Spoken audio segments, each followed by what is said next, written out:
Eu agradeço a sua disponibilidade em participar aí diante das demandas que você tem.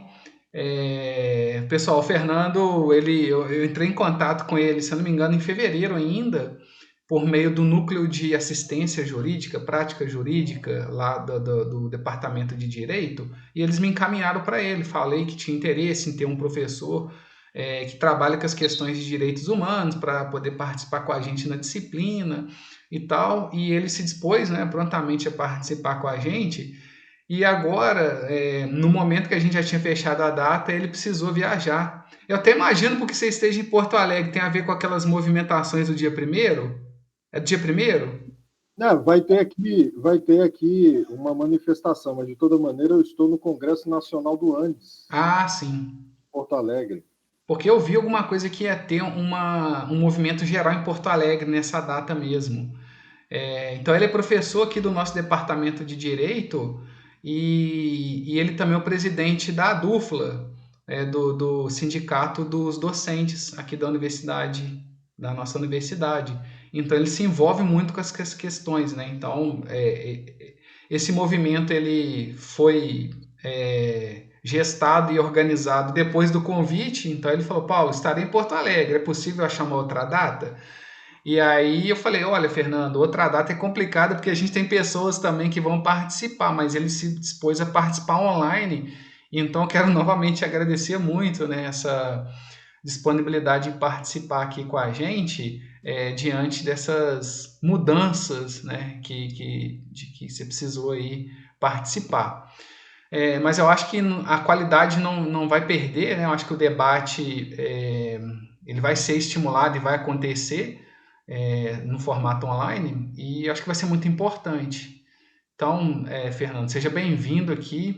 Né? Eu e o Paulo somos professores do Departamento de Química, eu trabalho especificamente com ensino de Química e o Paulo trabalha com Bioquímica. Então, a gente está dividindo essa disciplina que a gente começou a ofertar aqui para o curso de licenciatura, é a primeira oferta dessa disciplina, então a gente está aprendendo, experimentando, vendo possibilidades, e é um grupo menor de estudantes também.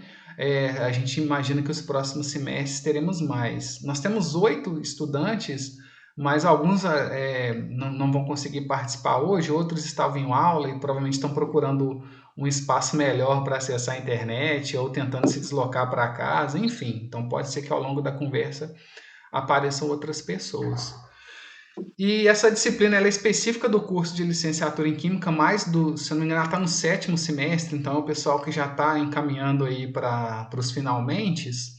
É, e o objetivo dela é discutir as questões da cultura afro, da cultura indígena, dos direitos humanos, gênero e sexualidade, relações étnico-raciais. Então, é uma disciplina com 2 créditos que toda semana a gente trabalha uma temática. E a gente está tentando fazer uma melhor distribuição. Até agora a gente discutiu religiões também de matriz afro, crenças indígenas, culturas. A gente vai ter a participação da professora Jaqueline, do Departamento de Educação, na semana que vem, que vai abordar gênero e sexualidade. A gente vai ter a presença da presidenta do Conselho Municipal de Direitos.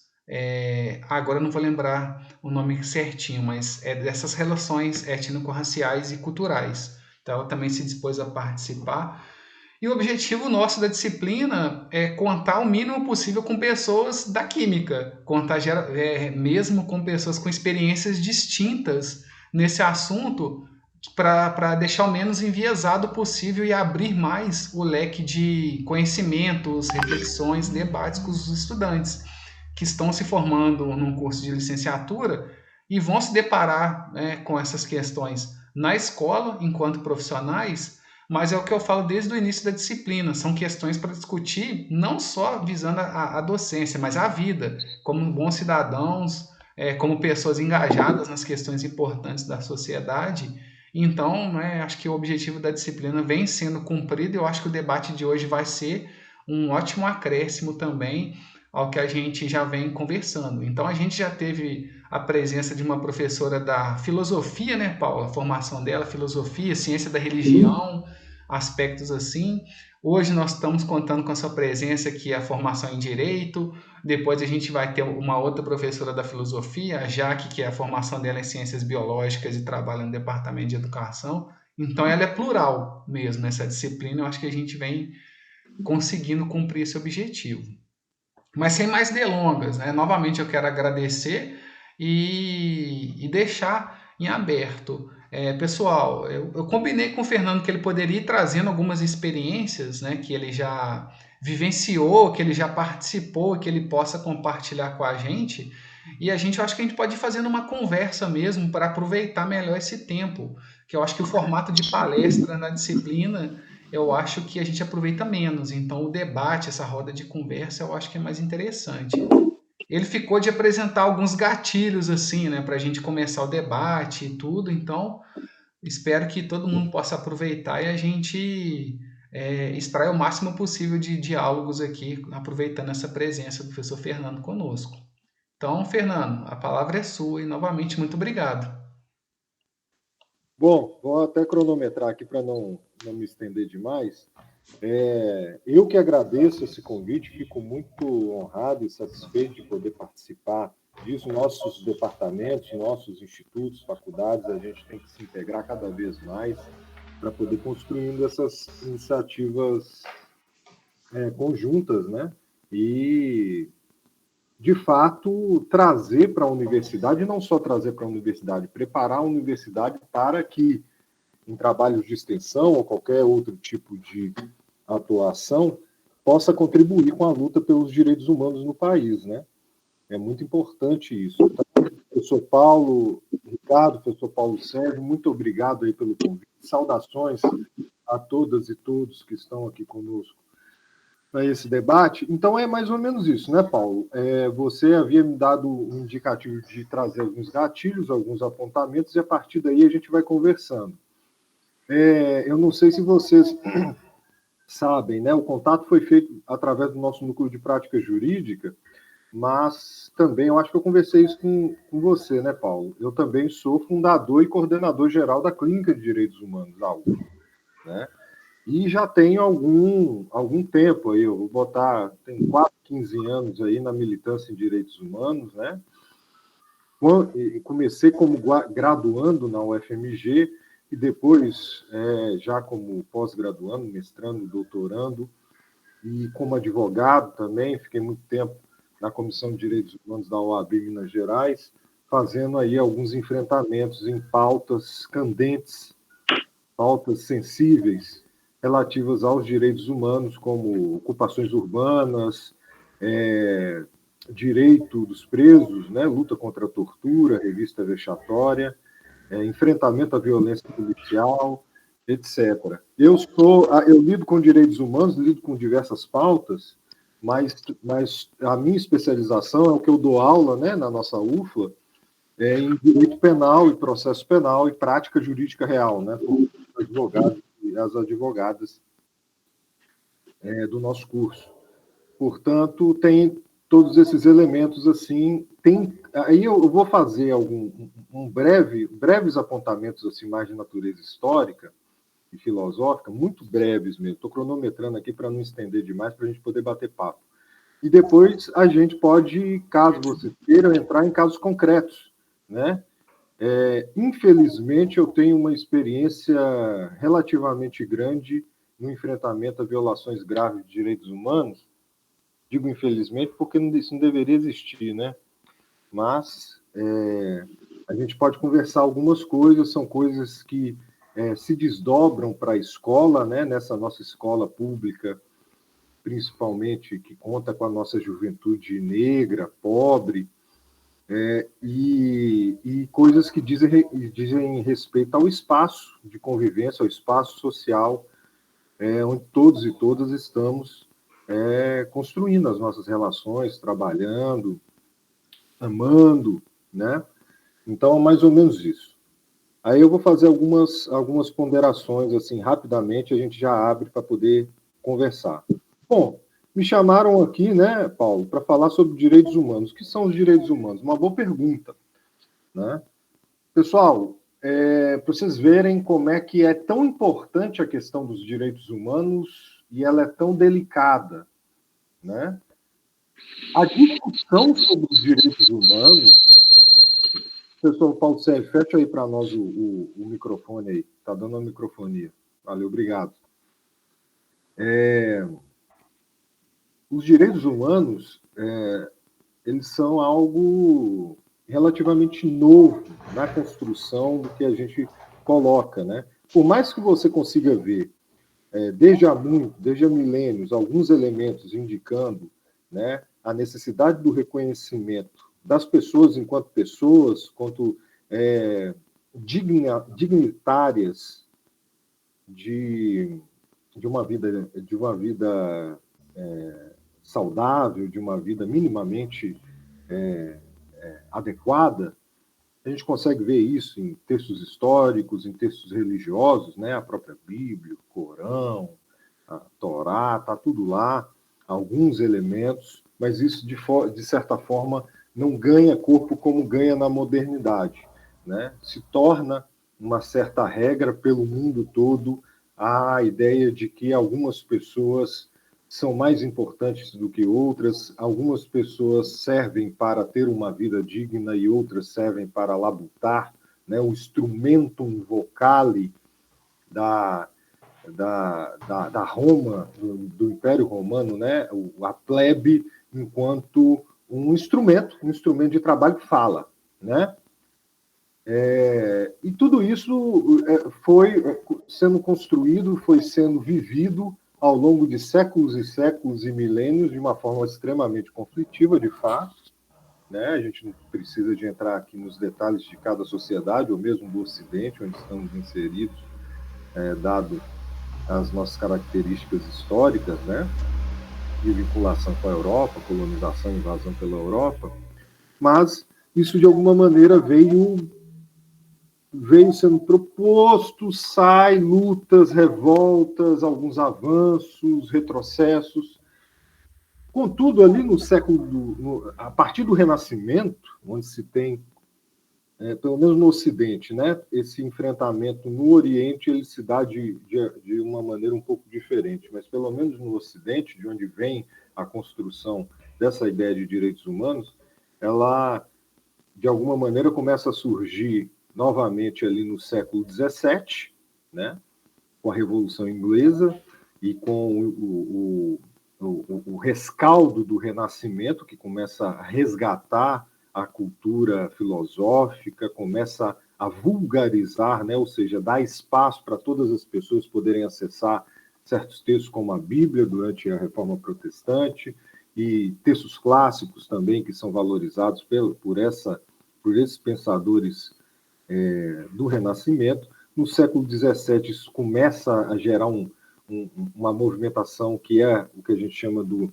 século das luzes, né? Que, na verdade, são 2 séculos, se a gente for pegar assim, um pouco a referência, é o século XVII. No século XVIII, a bomba estoura, mesmo. Já tinha estourado no século XVII com a Revolução Inglesa, né? Que chegou ao cúmulo da execução de Charles I, né, naquela discussão entre Cromwell, Gainsborough, né, aqueles enfrentamentos da Guerra Civil na Inglaterra.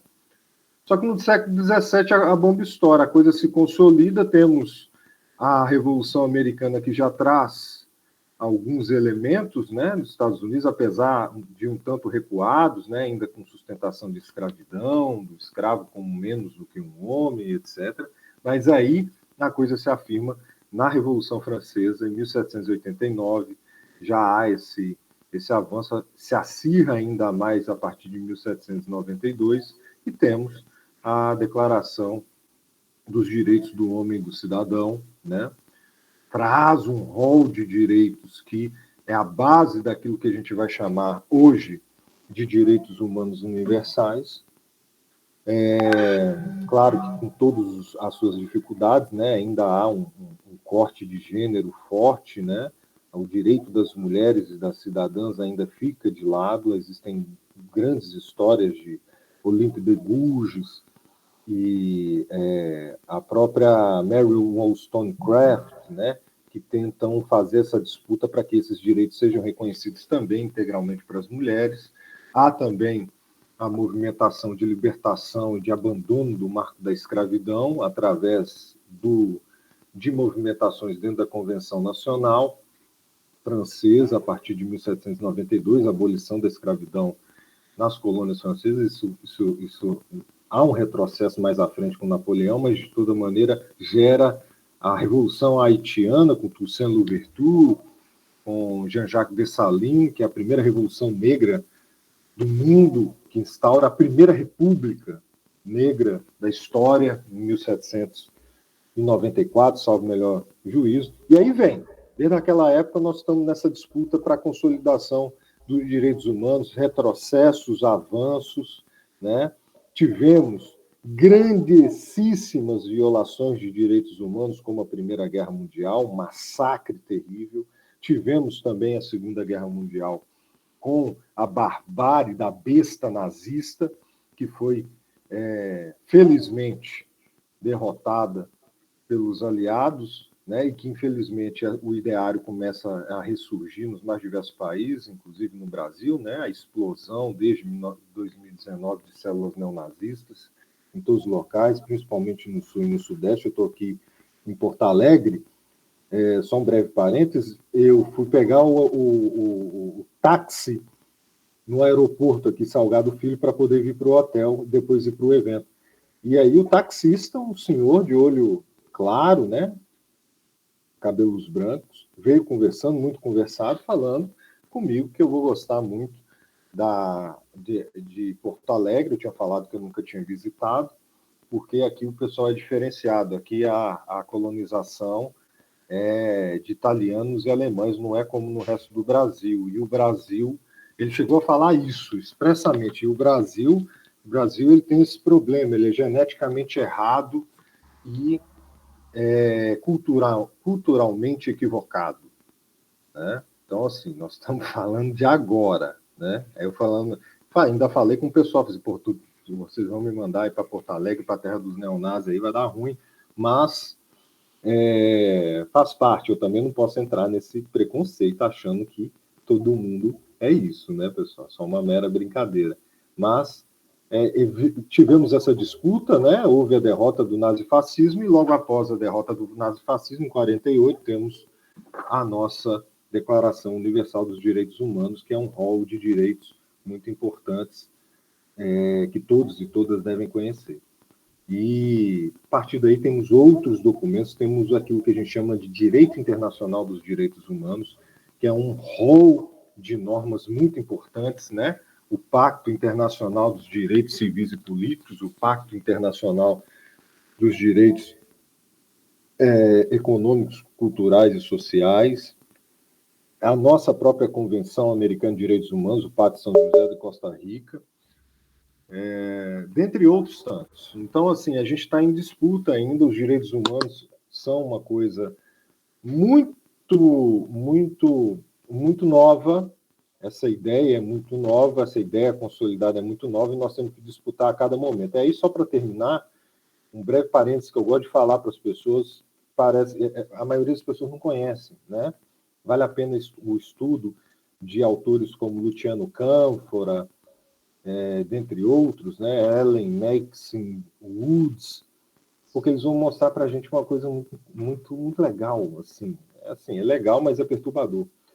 Nós todas hoje temos essa referência da democracia. A democracia como um elemento central para a construção de uma sociedade minimamente justa, saudável, que garanta as liberdades de todos e todas, né? Só que a ideia de democracia ela é muito nova também. A gente tem que ter isso na cabeça, não ficar achando que isso daí é uma coisa dada. A gente tem que construir ela o tempo todo. A ideia de democracia, pessoal, ela não existia na história da humanidade, surge no século V a.C. na Grécia, em especial em Atenas, né? Naquilo que a gente chama de século de Péricles, que na verdade são 30 aninhos apenas. Péricles, que foi o grande legislador e líder grego, ateniense, que faz uma série de modificações, uma série de avanços na cidade de Atenas, cidade-estado de Atenas, e começa a consolidar isso que a gente chama de democracia, que tem como base Atenas, né? Todos os cidadãos e todas as cidadãs têm o direito de participar na deliberação pública, nos caminhos da cidade, da polis, né? Participar, inclusive, dos órgãos judicantes, né? Dos órgãos julgadores, serem magistrados, tudo isso por sorteio, tudo isso garantindo a participação de todos e todas. Obviamente que naquele marco não era algo tão democrático assim, uma vez que mulheres, escravos, estrangeiros não participavam desse registro, mas é um bom início.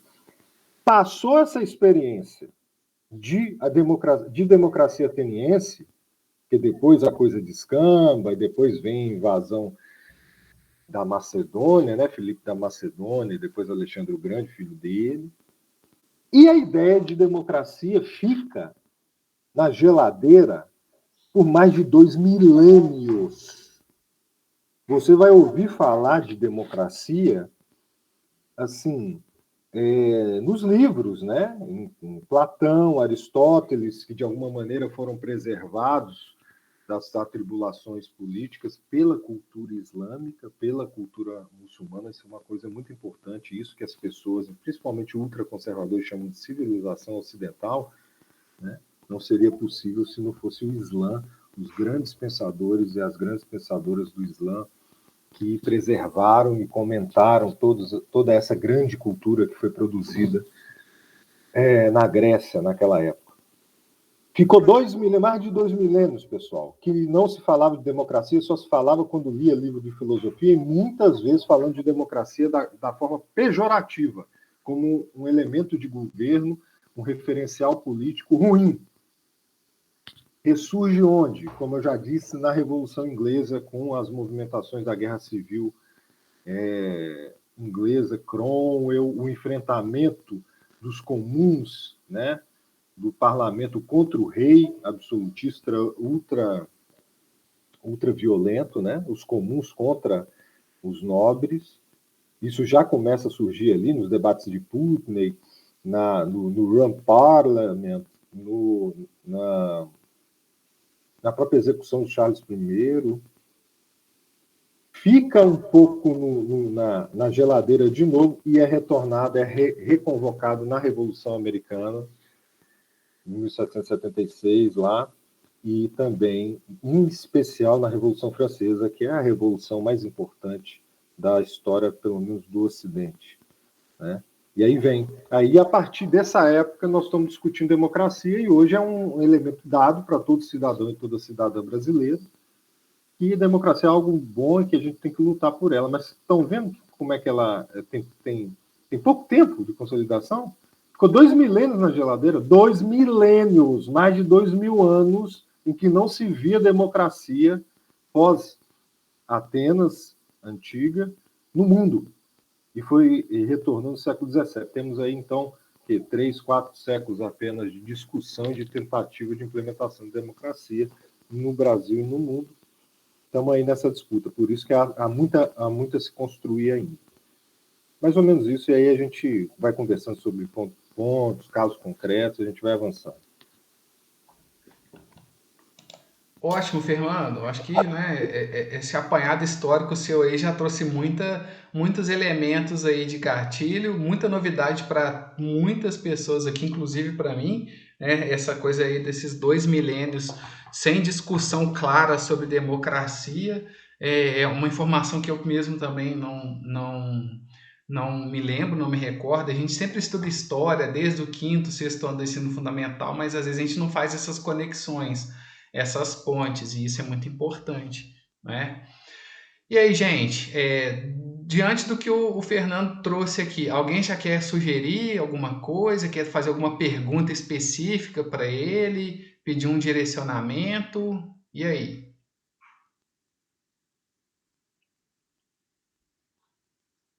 Eu tenho vários, mas eu não gostaria que só eu falasse, não. Tem muita coisa aqui que eu gostaria de sugerir um debate. Vamos fazer reflexões mesmo, conversar, sem estresse. Eu sei que alunos e alunas costumam ficar um pouco acanhados nisso, ao se colocar. Não, é para a gente conversar mesmo e ir elaborando, trocando. O que vocês passarem, o que passar na cabeça de vocês aí, a gente vai conversando.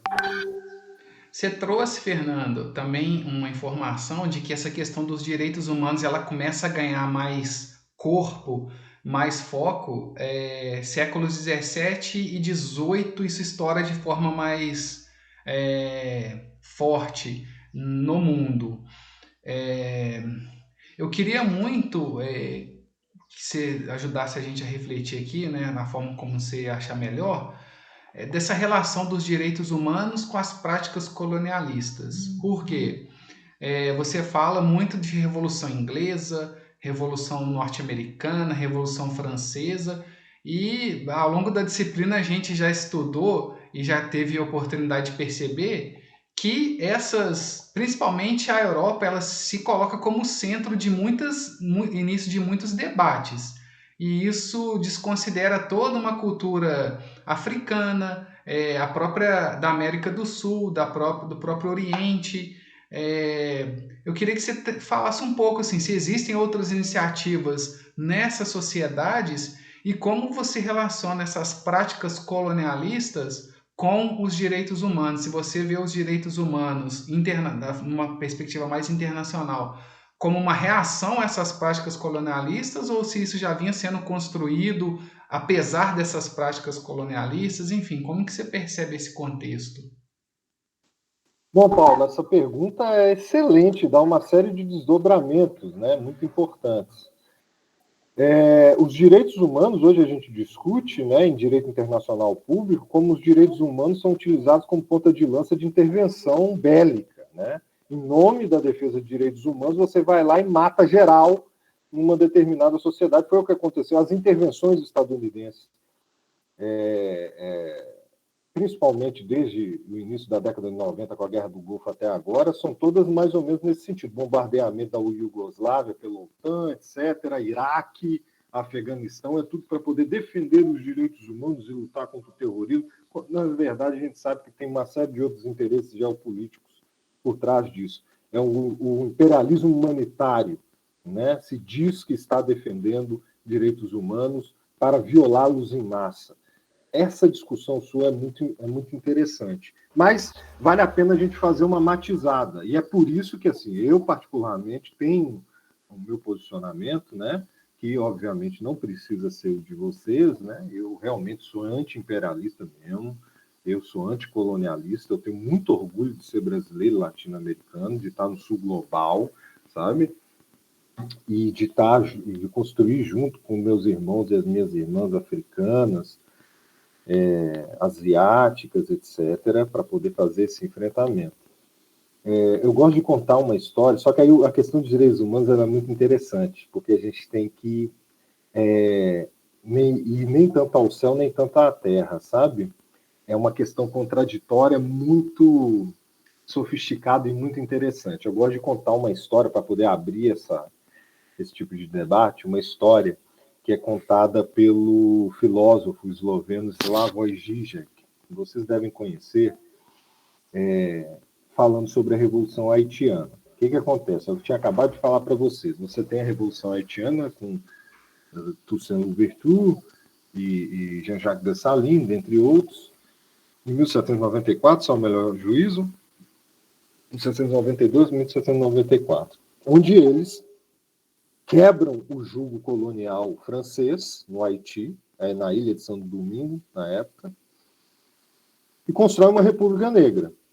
Fazem uma constituição, inclusive, muito interessante, onde ele fala que todo ser humano é negro, ou seja, todo ser humano não pode ser distinguido em termos de raça. É muito interessante isso. E há um refluxo dentro da própria Revolução Francesa, né, com a queda, com o Nove Termidor, a queda dos jacobinos, e com a instauração do diretório, e depois do consulado e o império, com Napoleão na cabeça. E Napoleão manda as tropas, reinstaura a escravidão, e manda as tropas invadirem Santo Domingo e derrubarem a República Negra, né? E aí aí tem essa história. Os europeus, né, se achando o supra-sumo em lutar contra os selvagens, chegam na ilha de Santo Domingo e aí os frontes de batalha vão se aproximando. À medida que eles vão se aproximando, os franceses começam a ouvir uma série de batuques e de gritos e de cantos e falam que, olha só, os bárbaros, esses negros bárbaros, fazendo seus cantos ímpios e se preparando para uma guerra que eles não têm condições de vencer por serem inferiores ao homem europeu, etc, etc. E aí os frontes vão se aproximando, se aproximando, se aproximando, e os franceses descobrem que aqueles cantos que estavam sendo entoados pelas tropas haitianas era a Marselhesa, era o hino francês, né? Que se tornou, desde a Revolução Francesa, um símbolo de liberdade e de luta, né? Então, assim, por que é tão interessante isso? Os direitos humanos, eles nascem dentro dessa disputa na Revolução Francesa, principalmente, claro que instrumentalizados por... É aquela coisa que a gente estuda na história, né? Pela classe burguesa em ascensão, tentando derrubar a aristocracia e afirmar sua hegemonia, e que utiliza como referência, como base, como grosso para poder fazer a transformação social, a população em geral, né? As pessoas mais pobres, as pessoas trabalhadores e trabalhadoras, camponeses e camponesas. Só que a questão dos direitos humanos ela é muito interessante, por quê? Porque por mais que possamos dizer que num primeiro momento ela é formulada não para todos, apenas talvez para homens brancos europeus, tanto que isso é a base do colonialismo europeu ao longo do século XIX e século XX, né? Eles estão numa missão civilizatória pelo mundo para transformar semi-animais em seres humanos, ou algo próximo disso, porque preto não é ser humano, índio não é ser humano. A proposição dos direitos humanos ela é tão forte, ela é tão interessante, que ela é apropriada pelos colonizados. Ela é apropriada pelos grupos oprimidos, que colocam as coisas nos seus termos. Então, os direitos humanos, eles são tomados de assalto, são reformulados e são repropostos, né? Então, falar hoje... então, nesse enfrentamento, por exemplo, entre tropas haitianas que se livraram do jugo da escravidão e do colonialismo, e as tropas napoleônicas que querem reinstaurar, os haitianos estão lutando pelos direitos humanos. A luta das mulheres, pegando Mary Wollstonecraft e tantas outras pessoas, né? O movimento sufragista pelo voto das mulheres, etc., estão lutando pelos direitos humanos, reivindicam esse tipo de coisa, né? Antigamente, na época de Mary Wollstonecraft, na época da Revolução Francesa, havia um outro nome, né? É um pouco diferente de direitos humanos, que eram direitos naturais da pessoa, né? Toda pessoa tem esse direito, né? Independentemente se o Estado dá ou não dá, as pessoas têm esse direito, simplesmente por serem pessoas, simplesmente por terem nascido. E aí ouvir isso, né? O que é bonito nos direitos humanos, principalmente no sul global, é que ele foi antropofagizado. Nós comemos eles e deglutimos eles e repropomos eles de acordo com os nossos referenciais. É por isso que vale a pena a gente dizer que os direitos humanos foram construídos no primeiro momento não para todos, né? Mulheres, pretos e pardos, populações originárias, todo mundo ficou de fora. Só que a proposição ela é tão forte, ela é tão justa, que ela foi apropriada por esses povos. Então, todas as lutas de libertação nacional foram em nome dos direitos humanos, das nações oprimidas pelo colonialismo. Toda a luta pelos direitos civis nos Estados Unidos, com Martin Luther King, Malcolm X, os Panteras Negras, também foi em nome dos direitos humanos. As nossas lutas brasileiras, né, contra os regimes autoritários, a ditadura varguista, a própria ditadura empresarial militar, foi em favor dos direitos humanos, ou seja, a ideia dos direitos humanos ela é muito forte. E o que a gente tem que fazer não é, às vezes as pessoas caem nessa esparrela, né, de rechaçar tudo. Ó, é europeu, é eurocêntrico, a gente deixa para lá. Não, a gente tem que Marshall Salins, que é um antropólogo muito interessante, muito importante, ele costuma falar isso, isso é uma estratégia de resistência muito forte também dos povos originários. Eles incorporam certas coisas da cultura colonizadora e subvertem ela, e repropõem ela de outra maneira. E a gente não tem que jogar tudo fora, a gente não tem que jogar a água suja do banho junto com o bebê. Nós temos que saber fazer e reconstruir o que a gente está tentando fazer de alguma maneira. Eu escrevi um texto que eu posso disponibilizar para vocês, um texto já tem algum tempo, onde eu, pela minha área, né, de direito penal, analisando a proposta de rascunho de parte geral do Código Penal boliviano alinhado com a ideia de Estado plurinacional comunitário, e como eles propuseram uma convergência entre os direitos e as culturas das diversas nações originárias indígenas com o que há de melhor na cultura europeia de defesa de direitos humanos para poder construir um marco legal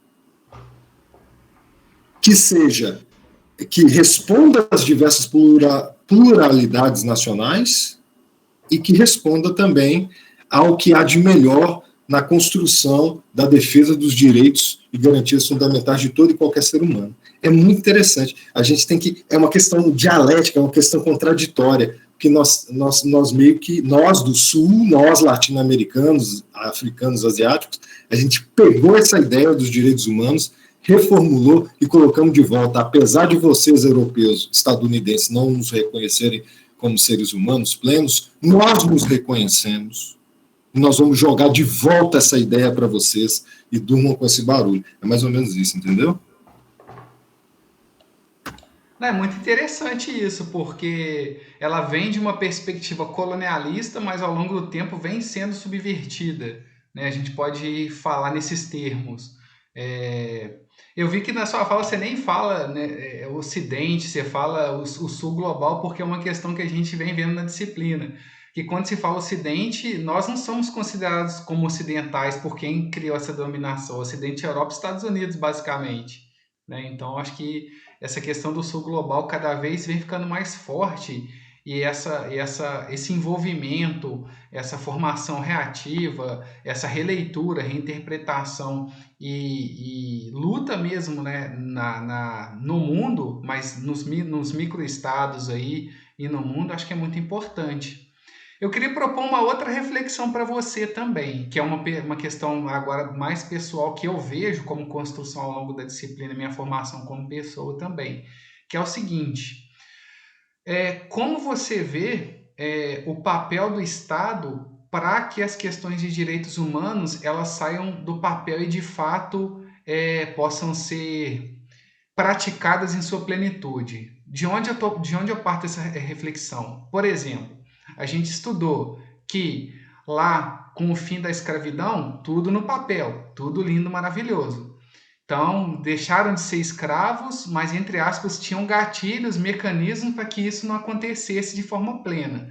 Ah, então o filho de um escravo é liberto aos 8 anos, mas o pai dele tem que pagar uma indenização para o antigo dono. Se ele não paga, ele tem que prestar serviço até 21 anos. Ou seja, ele vai ser escravo até 21 anos. Quem é que vai conseguir pagar isso? Então, é um mecanismo. Outra coisa, criminalização, por exemplo, do negro. Ah, o crime de vadiagem, o crime disso, daquilo, ou seja, ele é liberto, entre aspas, mas não existem políticas para que ele seja integrado na sociedade. Pelo contrário, para que ele seja excluído. Você acabou de falar que está no Sul, e no mesmo momento em que a gente tem uma política, entre aspas, de fim da escravidão, a gente importa muitas pessoas italianas e alemães para assumir postos de trabalho e em detrimento da própria população brasileira. Então, ou seja, na teoria, no papel, os direitos humanos são escritos, algumas coisas acontecem, mas na prática ainda, né, a gente vivencia até hoje essa discussão de cotas e tudo mais, que eu acho que é um lastro histórico que a gente tem por conta dessa falta de um Estado mais forte na concretização de fato dos direitos humanos. Como você percebe? Essa leitura, você julga que ela é uma leitura é, adequada, que tem relação mesmo, que pode ser uma boa interpretação, e o que você diria para a gente além disso também? Bom, eu acho que é uma leitura adequada, sim, pessoal. Paulo, olha só, nós tivemos, na nossa Constituição de 1934, logo depois da Revolução de 30, ainda não entrando no Estado Novo, né, 34, supostamente uma Constituição democrática. Nós temos expressamente previsto no texto constitucional a questão da eugenia, do melhoramento da raça, que a gente sabe o que é, né? Embranquecimento da raça. Né? A própria política de imigração, de trazer trabalhadores europeus para o Brasil, quando nós tínhamos já uma mão de obra violenta, negra, né? Recém-liberta, é também na tentativa de embranquecer a raça e de manter a exclusão de negros e negras, mesmo pós-1888, pós-Lei Áurea.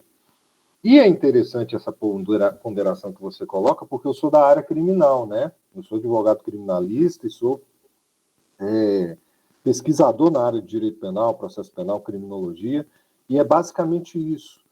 Numa mão, na grande movimentação, né, de geopolítica de libertação dos escravos, que também muitas dessas movimentações no século XIX não são lá tão humanitárias assim. Claro que há os abolicionistas e as abolicionistas, mas você tem uma questão de mercado, o trabalho escravo ele não gera mercado interno, a própria Inglaterra para e começa a reprimir o tráfico negreiro basicamente por isso, para poder forçar a possibilidade de construção de mercados internos que ela possa colonizar e vender os seus produtos, etc. Não é uma coisa assim que vem do bom coração, é coisa de geopolítica braba, né?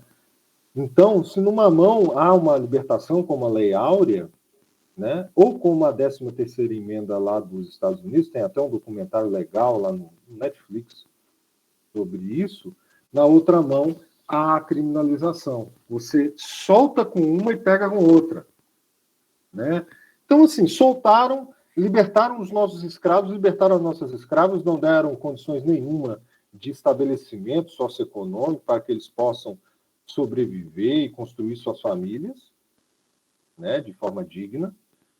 E, por outro lado, há um acerramento do corpo da atuação policial e da atuação penal, criminalizando práticas que são tipicamente das populações mais vulneráveis, que no Brasil são basicamente negros e negras, pardos e pardas, né? A criminalização da capoeira, a criminalização da vadiagem, ou seja, qual que é a contravenção de vadiagem hoje? Você estar sem fazer nada no meio da rua e não ter uma carteira assinada. Eu fico na rua sem fazer nada, sabe? Tá certo que eu tenho emprego, mas assim, quem é que vai parar para me perguntar se eu tenho emprego? Ninguém para, sabe por quê? Porque eu sou branco. Certo? Não para.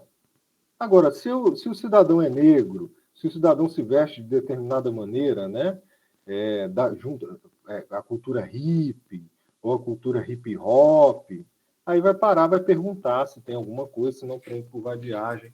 É aquela situação toda. Nos Estados Unidos a coisa ainda é mais clara, porque na 13ª emenda fala que os negros e negras são libertos, né, e não podem ser forçados ao trabalho compulsório, salvo em questões penais por condenação. Aí o que os estados do Sul e tantos outros estados, mas principalmente os estados do Sul racistas fazem? Religuei aqui. Eles fazem isso. Eles reconhecem a libertação do negro, mas no movimento seguinte criminalizam, jogam dentro da penitenciária e botam para trabalhar como escravo. Sabe? Então esse jogo, né? Só que, aí eu repito, a ideia dos direitos humanos vem para poder subverter e gerar um curto-circuito nessas coisas.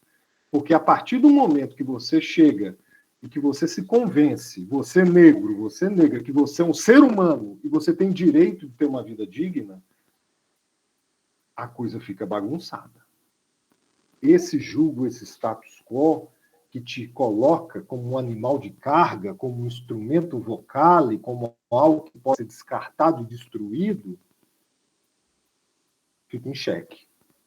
E é por isso que os campos da extrema-direita odeiam os direitos humanos, é por isso que os que neonazi odeia direitos humanos. Por quê? Porque a gente subverte a coisa toda. A gente fala, todo mundo é igual.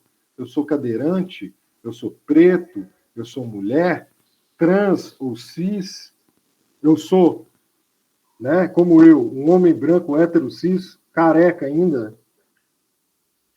Somos todos iguais. Sabe? É isso. E aí, com relação à questão do Estado, só para poder terminar, eu particularmente não tenho essa visão, acho extremamente equivocada a visão neoliberal de Estado mínimo, né? Eu acho, na minha avaliação, o Estado mínimo ele tem que ter espaços de Estado máximo, Estado médio e Estado mínimo. Estado penal, Estado policial, para mim tem que ser mínimo, sabe?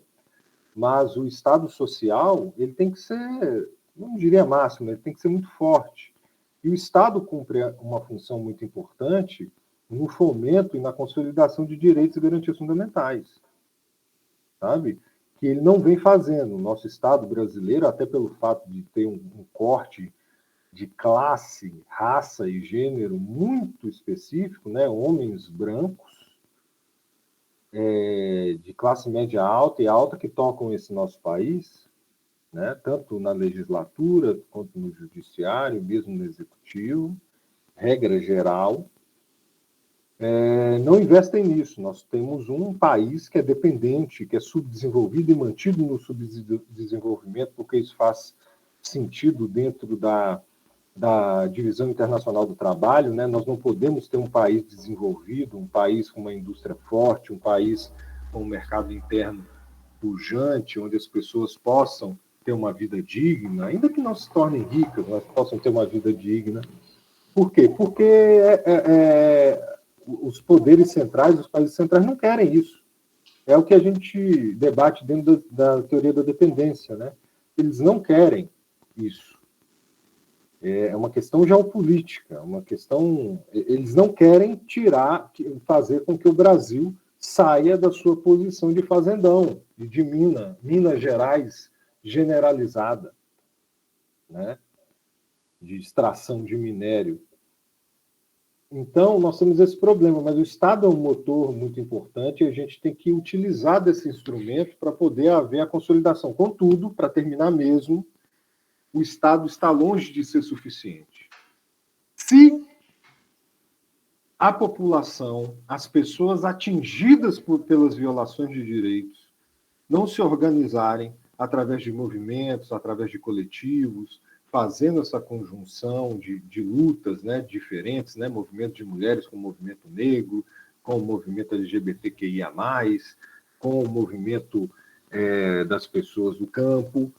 Se a gente não, se a população não pressionar o Estado e não construir formas próprias de garantir esses direitos, a coisa não vai sair. Não dá para confiar no Estado, não dá para ficar só contando com o Estado. O Estado é um instrumento importante, mas ele tem que ser pressionado o tempo todo.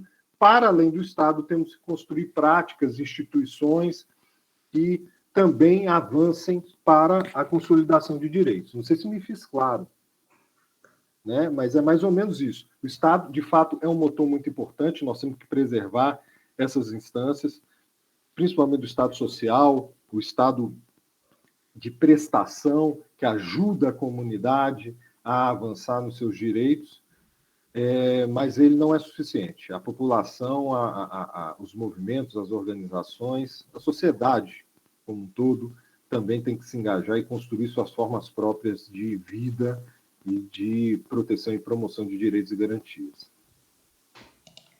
Ótimo, Fernando. E aí, gente? Alguém ficou com algum gatilho, com alguma provocação para poder perguntar, propor algum assunto?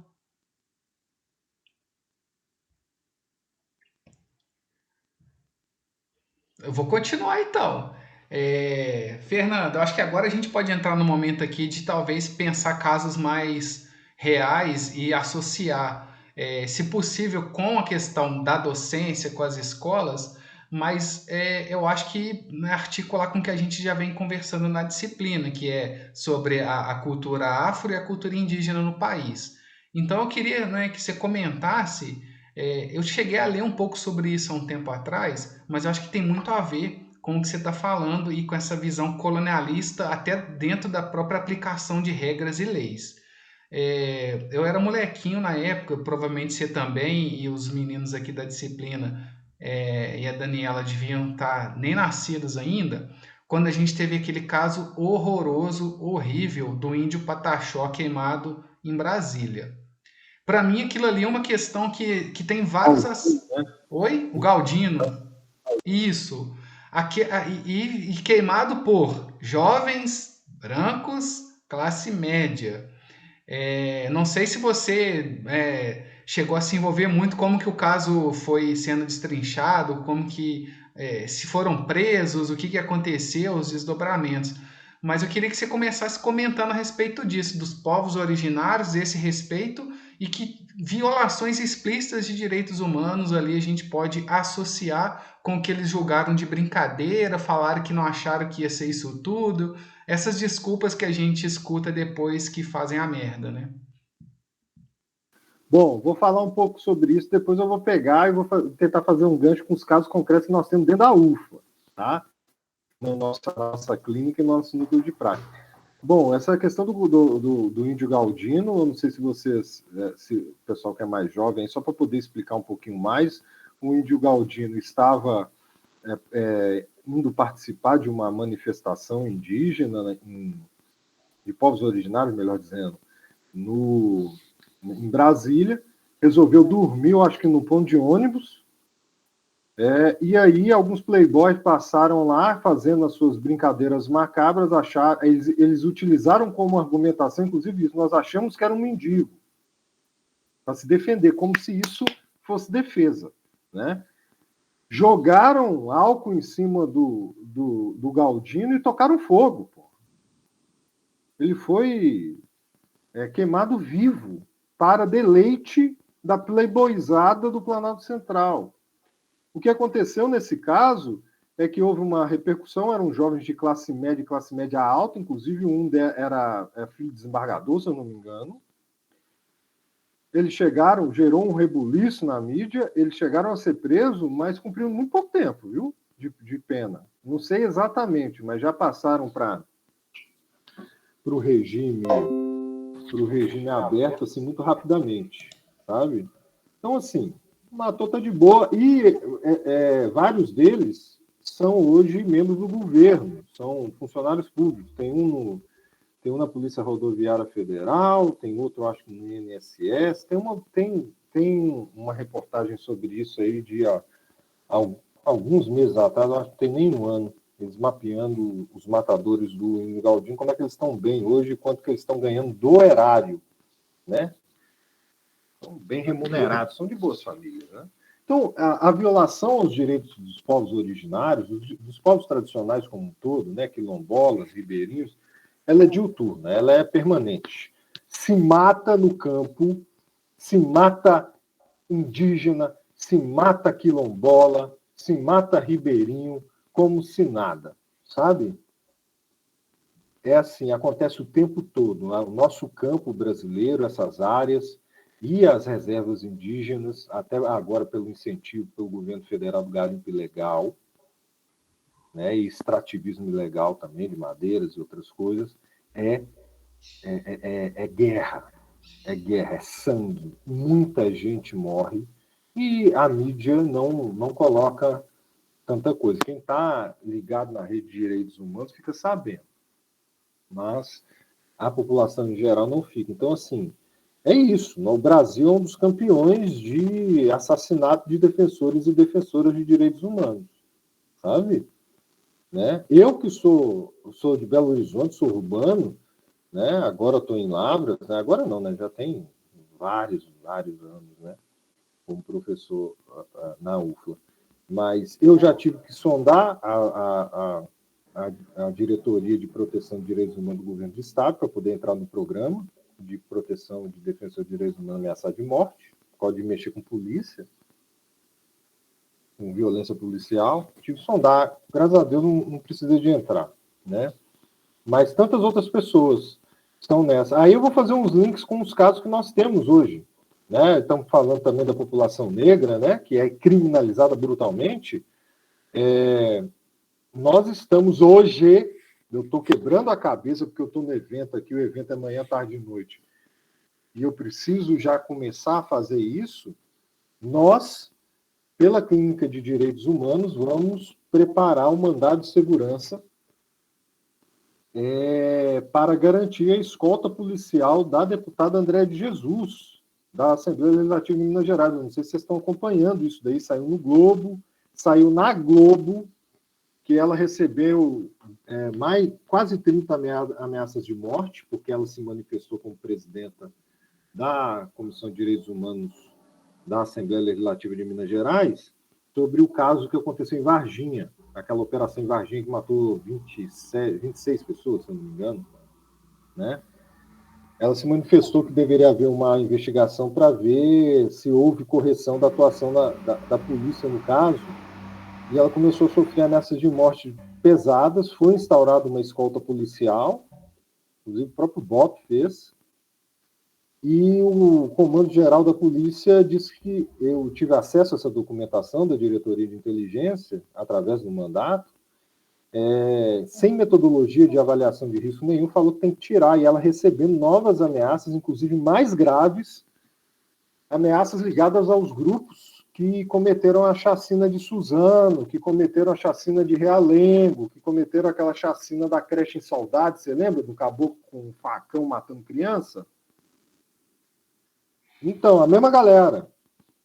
E como a deputada Andréa de Jesus é uma mulher negra, né? Ex-empregada doméstica, e que é hoje representante dessas pautas na nossa Assembleia. E como eu conheço ela já do movimento de direitos humanos há muito tempo antes dela se tornar deputada, e eu sou da área do direito criminal de segurança pública, eu costumo dar uma assessoria para ela sobre isso. Então fui eu não, né? Várias outras pessoas. Mas a gente que construiu os caminhos para poder constituir a escolta, só que o Comando-Geral da PM não quer manter a escolta. Eu acho que, pelo que a gente ficou sabendo, é meio que por birra, sabe? Porque parece que o pessoal do alto comando é de um viés mais conservador e ela é uma mulher negra progressista, né? Vinculada às causas populares. Só que o Ministério Público de Minas Gerais, através da Procuradoria-Geral de Justiça, já se manifestou que ela tem que ter escolta, porque as ameaças são muito graves. A Polícia Civil de Minas Gerais, que está investigando os casos das ameaças nas redes sociais, também disse que ela tem que ter escolta. Dentre outras entidades, isso saiu, como eu disse, isso se nacionalizou, isso foi bater na Câmara dos Deputados, o Augusto Aras, houve reunião com o Augusto Aras para poder discutir isso na PGR.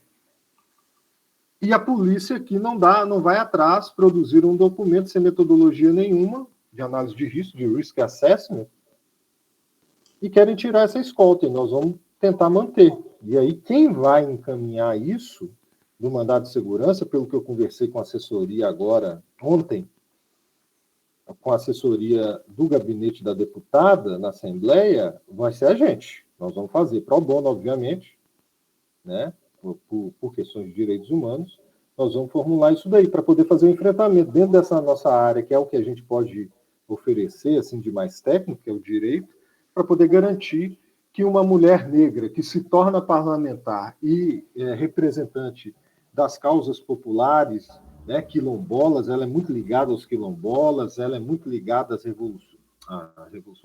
às religiões afro, né?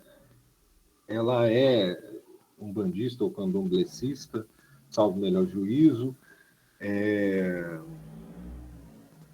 ligada também às questões indígenas, questão da mulher negra, e que se torna parlamentar para poder defender isso e não pode exercer o seu mandato porque é ameaçada de morte. É chamada de macaca fedida. Marielle Cover vai morrer, vou invadir, vou pegar minha arma, vou invadir a Assembleia, vou te matar e vou me matar em seguida. Esse é o nível. Né? Isso daí não é segredo nenhum. Você entra na internet, só jogar lá André de Jesus, você vai ver. André de Jesus escolta. Vocês vão ver uma série de notícias no Globo, em outros. Saiu na Globo também a reportagem sobre esse esquema. Nós estamos trabalhando em cima disso. Já estamos acompanhando isso há algum tempo, e agora a coisa esquentou. E eu ajudei o pessoal do gabinete a fazer o ofício para a Polícia Militar pedindo a escolta, eles estão sendo resistentes e parece que nós vamos ter que acionar o judiciário para poder tentar garantir. É bom que a gente tenha o Ministério Público de Minas Gerais todo a nosso favor e a própria Polícia Civil toda a nosso favor, mas é uma barra, né? E um outro elemento que a gente está trabalhando no Núcleo de Prática Jurídica, eu sou coordenador do Núcleo de Prática Jurídica da UFLA na área penal, né? Obviamente. E nós estávamos, semana passada, na quinta-feira, que é a nossa aula, conversando com a nossa assistida e assumindo um novo caso, que é um caso que tinha sido abandonado por outros advogados, uma família muito pobre, e que diz respeito à execução de um jovem negro a caminho de um show dos Racionais MCs em Ouro Preto. Ele simplesmente foi executado porque seguiu as ordens policiais. O pessoal estava no carro, ele era o sonho dele ver os Racionais, e aí foram parados pela polícia. O comandante da guarnição, um tenente, começou a gritar e falar: mão na cabeça, sai do carro. Ele coloca a mão na cabeça. Quando ele coloca a mão na cabeça, ele toma um tiro de fuzil na cabeça também. E morre. Sim, em segundos. Ele seguindo as ordens e morre. E esse caso foi assumido, deu uma certa repercussão regional e até nacional na época, né? Esse caso é de 2017, se eu não me engano. Alguns advogados atuaram voluntariamente, não eram ligados aos direitos humanos, mas deram um apoio à família, mas meio que se afastaram para fazer outras coisas. E nós, que temos esse trabalho de assistência jurídica gratuita e que temos ligação com o Movimento de Direitos Humanos, fizemos reunião com ela, quem nos acionou foi a Rede de Enfrentamento à Violência do Estado de Minas Gerais e a Comissão de Direitos Humanos da Assembleia Legislativa de Minas Gerais, para ver se a gente pegava esse caso. Fizemos reunião, lemos a documentação toda, a reconstituição do crime, né? Tem 2 reconstituições, uma pela PM, uma pela Polícia Civil, tem 2 inquéritos, um pela PM e outro pela Polícia Civil, tem uma série de outras documentações, depoimentos, e nós vamos assumir.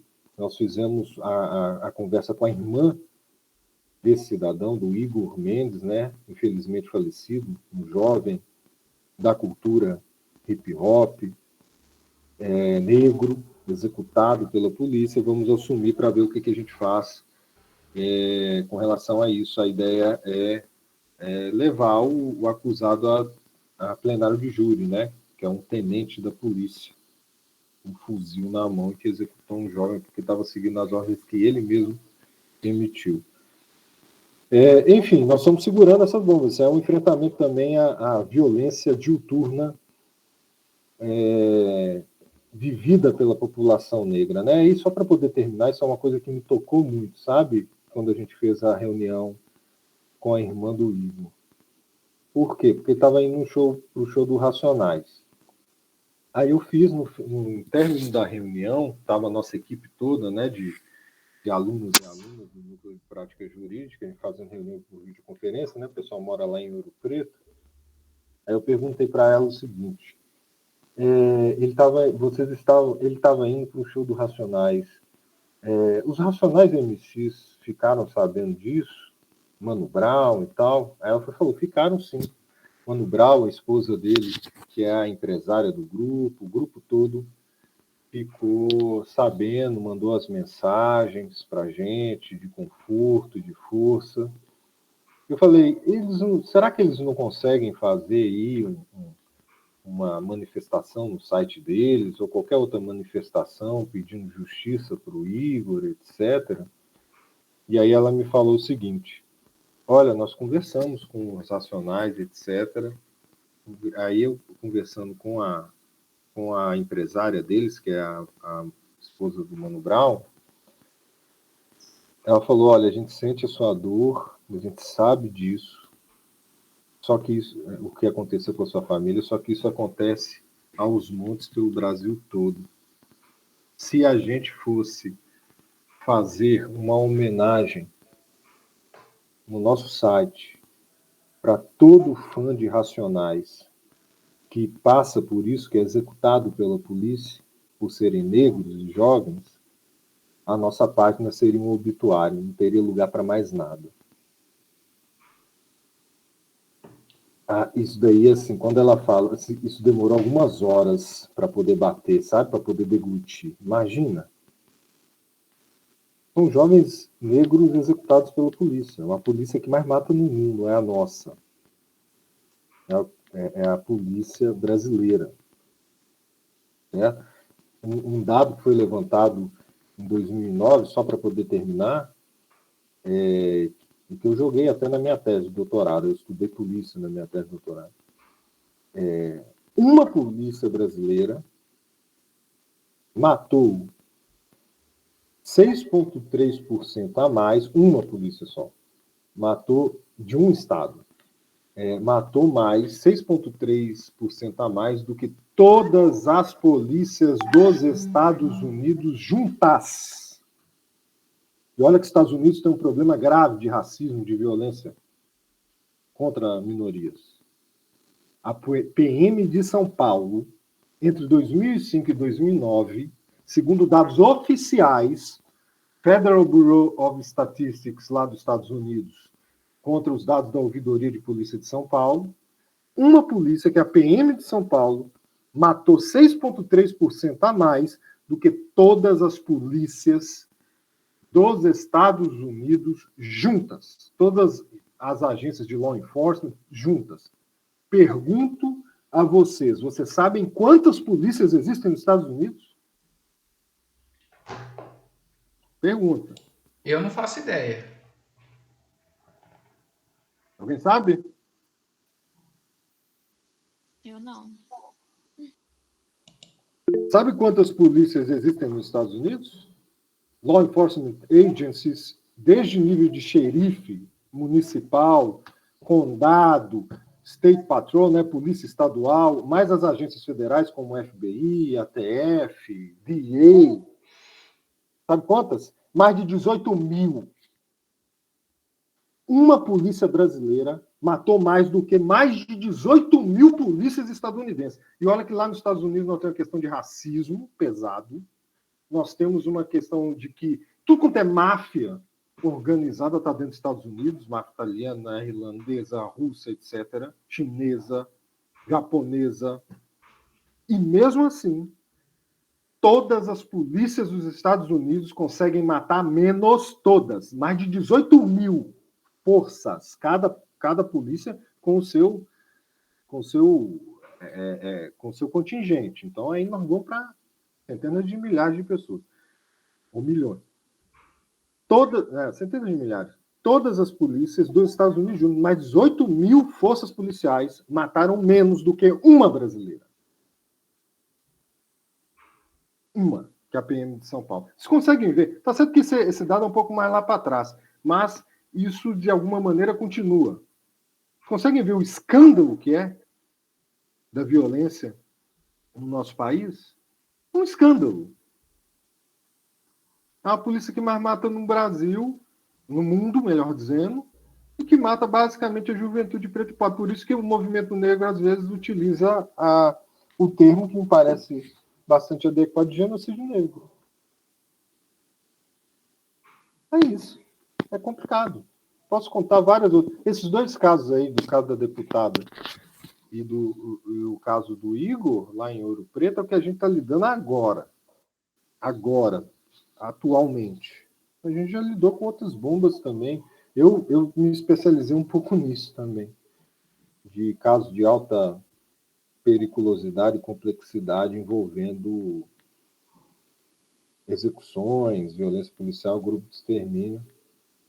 eu atuo nisso já há algum tempo. É perigoso, mas vai fazendo de algum jeito, assim a coisa acontece. Bacana, Fernando. Nossa, assim, coisas muito. Dados muito. Assim, acho que mexem demais quando a gente escuta. A gente sabe que muita coisa acontece, a gente vê muita coisa, mas a gente infelizmente tem uma mídia que eu acho que ainda não representa a realidade que a gente vivencia. Está longe de representar. Por diversos outros interesses que eu nem sei elencar todos aqui. Imagino que tem coisa que a gente nem imagina por quê. Mas eu acho que esse tipo de impacto cada vez mais a gente precisa criar na sociedade, porque se a gente quer falar em direitos humanos, se a gente quer falar em uma sociedade mais justa, essas coisas elas acontecem a todo tempo, todo dia. E sim, por mais que a gente veja a mídia noticiando, melhorou isso, os índices estão assim assados, mas a gente ainda vê coisa muito séria, muito arcaica acontecendo em termos de violação, né? Eu queria pedir para você fechar sua fala falando diretamente assim com aqui os futuros professores e professoras, né? O que você deixaria de mensagem, pensando que são profissionais que vão atuar nas escolas, seja pública, seja particular, potenciais professores universitários, profissionais da nossa sociedade de forma geral, mas eu queria que você, né, deixasse uma mensagem assim, o que, que você gostaria e o que, que você acha que é importante que nós, enquanto docentes, formação de seres humanos, em relação aos direitos humanos, o que, que você acha que é mais importante, o que, que você acha que a gente tem que estar muito atento e principalmente conhecer para poder se posicionar melhor em relação a violações que podem acontecer no campo de trabalho. Bom, eu até gostaria aí que os alunos e as alunas pudessem ter conversado um pouco melhor com a gente. O pessoal ficou encanhado aí e tal, para poder conversar, assim, trazer a experiência própria, a gente debater em cima disso e trabalhar, né, teoria e prática em cima disso. Mas, de toda maneira, o que eu penso? Vocês que estão se formando para serem professoras e professores nos mais diversos níveis do nosso sistema educacional. Nós vivemos uma situação de violação em massa de direitos humanos no nosso país. E as crianças e adolescentes e jovens que vão chegar até vocês para, de alguma maneira, receberem essa educação formal, para caminharem nessa construção coletiva de conhecimentos, na sua própria formação enquanto cidadãos e cidadãs, vão chegar marcados por uma série de violências. É muito importante que nós, professores e professoras, construamos a nossa posição de empatia incondicional. É importante que nós não sejamos mais um órgão de opressão e repressão a essa juventude, a essa criançada que já vive tantas mazelas. Por que eu digo isso? Obviamente que nós temos que pensar no acolhimento adequado das nossas alunas, né, que passam uma série de dificuldades. E aí eu digo, por exemplo, eu estou trabalhando agora na Câmara Municipal de Lavras, dando uma assessoria técnico-legislativa, de graça também, via Clínica de Direitos Humanos,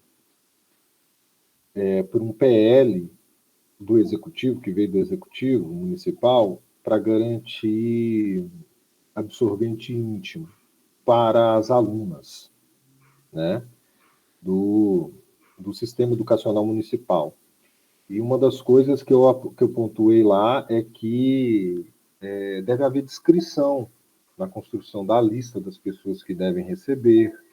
Nós temos os homens trans que menstruam também e que devem receber esse atendimento, esse apoio de forma discreta, porque infelizmente na nossa sociedade ainda tem ainda temos esse elemento, né, de vexar a mulher por questões tão naturais quanto a menstruação, né, que é uma coisa assim, dificilmente a gente vai pensar em algo mais natural, comum e tranquilo do que esse processo biológico, mas muitas mulheres ainda se sentem envergonhadas com isso, e a gente tem que avançar e avançar com muito cuidado. Não é simplesmente fazer uma lista, entregar absorvente. É acolher, é ouvir, é ter discrição para não expor ninguém e construindo passo a passo, político-pedagogicamente, essa necessidade de se afastar qualquer tipo de preconceito ou vergonha num caso como esse. Mas existem tantos outros. Eu digo isso para vocês pelo seguinte: vocês vão encontrar na prática de vocês, principalmente quem for atuar em escolas públicas do ensino básico, pessoas, jovens, que estão envolvidos com a dimensão criminal, né? Que às vezes são usuários de drogas, ou às vezes são até traficantes. E isso não deve ser um empecilho, não deve gerar propriamente um preconceito que impeça que vocês possam encontrá-los e encontrá-las. E apresentar os elementos para que eles possam ter a melhor formação, né? E, quiçá, segundo a sua própria escolha, possam, de repente, sair dessa dinâmica criminal, que é uma dinâmica letal, né? Que vai levar eles ou para a cadeia ou para a tumba, mas, de toda maneira, de forma muito aberta, de forma muito acolhedora, e é difícil isso ser feito, né? Porque a gente tem as nossas referências, a gente tem, às vezes, os nossos medos, mas ser professor e ser professor, antes de tudo, é um ato de coragem. As pessoas falam isso da boca para fora, às vezes como papo politicamente correto, mas não é não. É um ato de coragem, de saber acolher, de saber atuar em loco, na situação concreta, para poder receber aquela demanda e construir um espaço de segurança para o seu aluno e para a sua aluna que sofre algum tipo de violência ou que está sob um determinado estado de sofrimento qualquer, consciente ou inconsciente. Ter sangue frio, né? Porque muitas coisas vão acontecer, às vezes a gente vê aí de desrespeito em sala de aula, e às vezes até de agressão. Entendam de onde vêm esses jovens, não levem tanto. Claro que você tem que controlar e não tem que submeter a nenhum tipo de violência, você tem que encaminhar de alguma maneira. Mas pensem nisso, né? Na dimensão assim. Muitas vezes esse tipo de atuação ela é uma externalização, ainda que inconsciente, de todas as violências que essa pessoa já passou na vida dela. O teu caminho e que faz com que a sua profissão, certo, de professor e professora, seja uma das mais importantes do Brasil, apesar de tão subvalorizada, é que você tem que ter esse couro grosso e esse sangue frio para poder acolher, para poder absorver o impacto, para poder fazer o trabalho político-pedagógico, para poder fazer avançar tudo que você precisa de avançar para construir, para contribuir na construção de uma cidadania forte, de uma cidadania sólida e que realmente contribua para a diminuição, para a erradicação de todas essas opressões que aí estão. A gente poderia conversar sobre tantas outras coisas, né? Mas é mais ou menos isso, para poder fechar com esse chavão, que não é um chavão, é algo muito... Assim, para quem está na prática, é isso. Abram o coração, engrossem o couro, não levem certas coisas para o pessoal, tenha sempre muita empatia, abertura, afastem os preconceitos e lembrem-se que a profissão, essa gloriosa profissão de professor e professora, tão importante para a história da humanidade, é um ato de coragem, sabe? É um ato de coragem muito forte e sigam nesse caminho. Vocês estão com sacrifícios pessoais, inclusive, porque muitos de vocês e muitas de vocês, ainda que no início da carreira, vão entrar como professores e professoras, vão ganhando pouco, mas fazendo um trabalho central para o país, para o nosso povo. Sigam nesse caminho, com muita força, com muita serenidade, muita clareza e muita abertura e empatia. Vocês vão encontrar de tudo na frente de vocês. Vocês vão encontrar essas situações que eu passei para vocês, vocês vão encontrar aqui na nossa universidade. A gente já viveu isso, eu já vivi. Né? Nós temos uma situação grave de assédio sexual contra alunas, e eu já tive que atender alguns desses casos, de alunas minhas chorando, falando sobre isso, né? Violências de gênero, também é muito importante a gente avançar isso, que é um problema gravíssimo na nossa sociedade, na nossa universidade, na escola brasileira e na sociedade, etc, etc, etc. É mais ou menos isso. Sigam firmes, os direitos humanos vale a pena, se reapropriados e antropofagizados pelo nosso marco do sul global, de latinos-americanos, de brasileiros e brasileiras, e fazendo assim dá certo. Temos que lutar pelos direitos e garantias fundamentais de todo e qualquer cidadão, de toda e qualquer cidadã, e temos que garantir que o nosso trabalho contribua de forma consistente para a consolidação de uma democracia real e concreta nesse nosso país. É basicamente isso que eu queria deixar aí de mensagem. Ótimo, Fernando. Muito obrigado. Eu acho que mesmo que muita gente não tenha se manifestado, eu acho que tudo que você falou aqui vai ficar reverberando, vai bater e vai ficar lá dentro reverberando por um bom tempo. E eu acho que essa é a semente que a gente tem como contribuir também, né? Pensar que essa formação ela não é só aqui, ela é a longo prazo, que a gente aponta caminhos, que a gente provoca, que a gente sugere e que a gente consiga atingir de alguma forma, mesmo que a médio e longo prazo.